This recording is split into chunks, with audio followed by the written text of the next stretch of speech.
প্রত্যেককে ধন্যবাদ। আপনারা যেভাবে পাশে থেকেছেন, যেভাবে সন্তুপানকে ফিরিয়ে আনার জন্য আপনারা লড়াই করেছেন, কেউ মাঠে, কেউ কোর্টে, কেউ বাড়িতে, কেউ ঘাটে, তাদের প্রত্যেককে ধন্যবাদ।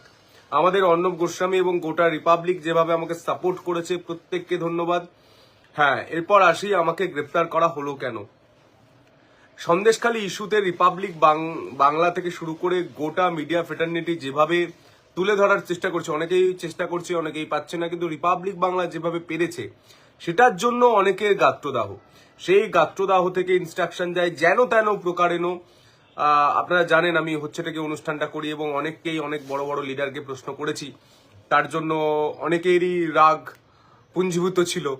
তো সেই জায়গা থেকে পুলিশকে ইনস্ট্রাকশন দেওয়া হয়েছিল যে এটা আমার মনে হয় বা এটা আমি বুঝতে পেরেছি যে যেন তেন প্রকারেণ কিছু একটা করতে হবে।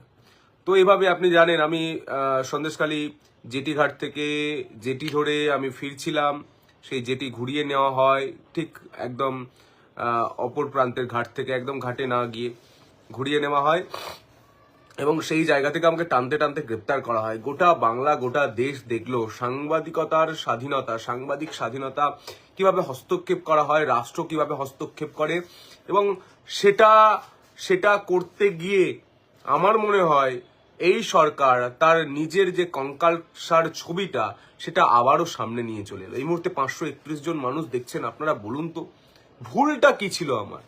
রিপাবলিক বাংলার কি ভুল ছিল? আমার কি ভুল ছিল? কোনো ভুল ছিল না। আমরা সন্দেশখালীর মানুষের কথা বলবো না? এই বেড়াচাপাতে যা হচ্ছে বা আরো অনেক জায়গায় যেগুলো হচ্ছে আমরা তুলে ধরবো না? মানুষ বলছে রাত্রে তুলে নিয়ে যাওয়া হতো এই স্বাধীন ভারতে 2024-এ দাঁড়িয়ে। মানুষ বলছে রাত্রে তুলে নিয়ে যাওয়া হতো এবং সারা রাত ভোগ করার পর সকালে ছাড়া হতো। একজন মহিলা, আমি যেদিন অ্যারেস্ট হই সেদিনই থানার সামনে যখন রেখা শর্মা গিয়েছিলেন, জাতীয় মহিলা কমিশনের চেয়ারপারসন, তার সামনে একজন মহিলা বলছেন তার 24 থেকে 25 বছরের একজন মেয়ে রয়েছে, তাকে নিয়ে গিয়েছিল বেশ কয়েক মাস আগে এই শিবু, এই উত্তমরা, এই শাহজাহান বাহিনী, তারা নিয়ে গিয়ে এক রাত রেখেছিল। সেই মেয়েটা এসে বেশ কয়েক মাস কথা বলেনি। এই মুহূর্তে 590 জন মানুষ দেখছেন, 93 জন মানুষ দেখছেন। আপনারা বলুন তো, 607 জন হয়ে গেছেন, 607 জন মানুষ বলুন এটা ভুল কি ছিল? লড়াই তো হবে, লড়াই হবে চোখে চোখ রেখে, লড়াই হবে বুক চিতিয়ে, লড়তে হবে এই লড়াইটা পেটের ভাত, মাথার ছাদ, হাতে কাজ আর নারী সুরক্ষা নিয়ে। এই লড়াইটা লড়তে হবে। যারা ভাবছেন যে এই লড়াইটা শুধু সন্তুপানের লড়াই, রিপাবলিক বাংলার লড়াই, না, এই লড়াইটা আপনার লড়াই। 644 জন মানুষ যারা দেখছেন, আপনার লড়াই, আপনাকে লড়তে হবে, আপনাকে লড়তে হবে বুক চিতিয়ে, চোখে চোখ রেখে। আপনার যদি লড়াইটা হয়ে থাকে পেটের ভাত, হাতে কাজ, মাথার ছাদ আর নারী সুরক্ষা নিয়ে, তাহলে লড়াইটা আপনারও। আপনি বলুন এই সন্তুপান চাকরি প্রার্থীদের হয়ে কত গলা ফাটিয়েছে, ডিএ প্রার্থীদের হয়ে কত গলা ফাটিয়েছে। যে কোনো ঘটনায় এই সন্তুপান গিয়েছে, প্রশ্ন করেছে বাংলায় হচ্ছেটা কি, সেই প্রশ্নটা আমি করব। যতক্ষণ দেহে আছে প্রাণ ততক্ষণ করে যাব এই প্রশ্ন, করব আমি প্রশ্নটা, রোখা যাবে না। রিপাবলিক বাংলা আমার সঙ্গে আছে, অর্ণব গোস্বামী আমাদের এডিটর ইন চিফ, তিনি আমার সঙ্গে রয়েছেন এবং তিনি বলেছেন সন্তু তুমি প্রশ্ন করবে বুক চিতিয়ে, চোখে চোখ রেখে। আমি তোমার সঙ্গে রয়েছি, গোটা রিপাবলিক তোমার সঙ্গে রয়েছে। Republic Bharat, Republic world, Republic Bangla, Republic Kannada, এমনকি বিভিন্ন অন্য চ্যানেলও যেভাবে এই খবরটা দেখিয়েছে, যেভাবে আমার বেস্ট উইসাররা, অর্থাৎ আমার যারা শুভাকাঙ্ক্ষী, তারা যেভাবে আমার পাশে থেকেছে, আমাদের লিগাল টিম, আমার লয়ার থেকে শুরু করে প্রত্যেকেই, সবাই যেভাবে পাশে থেকেছে, প্রত্যেককে ধন্যবাদ। বিশেষ কিছু কথা বলার নেই, একটাই কথা যে আমার নাম্বারটা এখন অফ রয়েছে, আমার ফোনটা সিজ করা হয়েছে পুলিশের তরফ থেকে। সেই ফোন আমি এখনো ফেরত পাইনি, আমার নাম্বারে আপনারা পাবেন না। আমি আমার বাড়ির ফোন ইউজ করছি, তাই বাড়ির নাম্বার আমি দিচ্ছি না কাউকে। কিছু লয়ার বা আমাদের অফিসের কিছু কলিগসের কাছে নাম্বার রয়েছে, তো আমার ফোনটা ফেরত পাই, আমার নাম্বারটা আমি ফেরত পাই। প্রত্যেকের সঙ্গে কথা হবে, অনেকেই হয়তো যোগাযোগ করার চেষ্টা করছেন, আমাকে হোয়াটসঅ্যাপ করছেন, আমি তাদেরকে বলবো ওই নাম্বার এখন হোয়াটসঅ্যাপ করবেন না। আমি নাম্বার ফেরত পেয়ে গেলে, আমি আমার নাম্বারটা আমার কাছে অ্যাক্সেস চলে এলে বা আমার ফোন ফেরত পেলে আমি ফেসবুক লাইভে আপনাদের জানিয়ে দেবো। এই মুহূর্তে 871 জন যেই মানুষ ফেসবুক লাইভ দেখছেন তাদেরকে জানিয়ে রাখি, আমি জানিয়ে দেবো।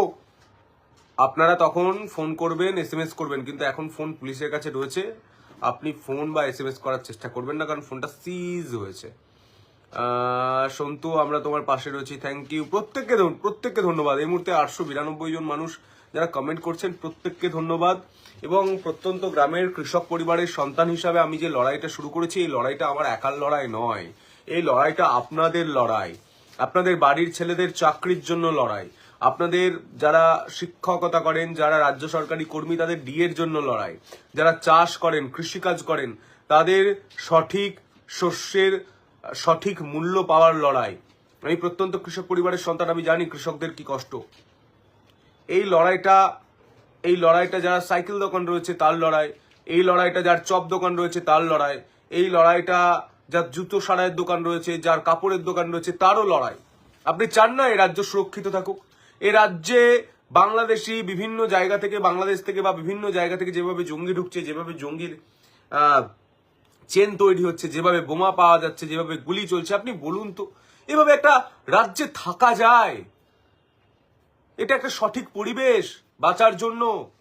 বাঁচার রসদ লাগে, খাদ্য, বস্ত্র, বাসস্থান ছাড়া সুরক্ষা, নারীদের সুরক্ষা নেই।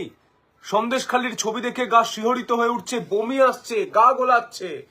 সন্দেশখালীতে এমন এমন ঘটনা ঘটেছে, একটা মহিলার উপর 8 থেকে 10 জন একসঙ্গে অত্যাচার করেছে। আপনি ভাবতে পারেন? পশুরা এরকম করে না, পশুরা বনে জঙ্গলে যার যেই সকল পশুরা থাকে তারা এরকম করে না। এইভাবে অত্যাচার করা হয়েছে সন্দেশখালীর মা বোনেদের উপর।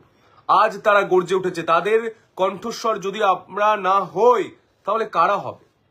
আমি সেই কণ্ঠস্বর হতে চেয়েছিলাম, তাই আমার কণ্ঠ রোধ করার চেষ্টা করেছিল রাষ্ট্র। কিন্তু রাষ্ট্রের এই কণ্ঠ রোধ করার যে চেষ্টা, এই চেষ্টাকে আমরা ভয় পাই না, কারণ আমরা এই দিন পেরিয়ে এসেছি। আমরা জানি যে কি হতে পারে।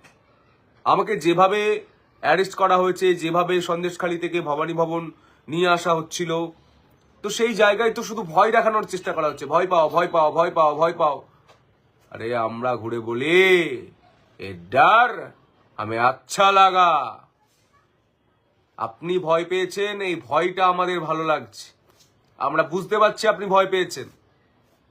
পুলিশ শীর্ষ কর্তাদের আপনি সন্দেশখালী পাঠাচ্ছেন, তারা যে আমি যে লকআপের মধ্যে রয়েছি সেই লকআপের সামনে গিয়ে বলছে, সন্তু আমরা তোমার সঙ্গে আছি। পুলিশ বলছে। আপনি বুঝতে পারছেন আপনার চারপাশে যারা রয়েছে তারা কিন্তু আপনার লোক নয়। প্রত্যেকে বুঝতে পারছে গণতন্ত্র এ রাজ্যে নেই, গণতন্ত্রকে বারবার হত্যা করা হচ্ছে। তাই গণতন্ত্রের স্বার্থে প্রতিটা মানুষ একজোট হচ্ছে। আজকে হয়তো কেউ প্রকাশ্যে বলতে পারছে না, কিন্তু মনে মনে এই রেভলিউশনটা, এই রেনেসাটা, এই যে পরিবর্তনটা, সেটা কিন্তু হচ্ছে। নাহলে একজন সিভিক ভলেন্টিয়ার, একজন ইন্সপেক্টর, একজন IPS পদমর্যাদার অফিসার, একজন রাজ্য পুলিশের শীর্ষ কর্তা, এই মুহূর্তে 1000 মানুষ দেখছেন, প্রত্যেককে অসংখ্য ধন্যবাদ আমার পাশে থাকার জন্য। তারা বলে যে সন্তু তুমি এগিয়ে চলো, আমরা তোমার সঙ্গে আছি। পুলিশ বলছে, লয়াররা বলছেন, আমার কোর্টের বাইরে সাধারণ মানুষ যারা জড়ো হচ্ছেন তারা বলছেন, চাকরি প্রার্থীরা বলছেন, ডিএ আন্দোলনকারীরা বলছেন, বাংলার মায়েরা বলছেন, বাংলার বোনেরা বলছেন, গোটা বাংলা বলছে সন্তু তুমি এগিয়ে চলো। আমি তো যাবো এগিয়ে, আমি যেতে চাই এগিয়ে, মানুষের কাজ করতে এগিয়ে যেতে চাই, মানুষের সুবিধা অসুবিধায় মানুষের পাশে থাকতে চাই।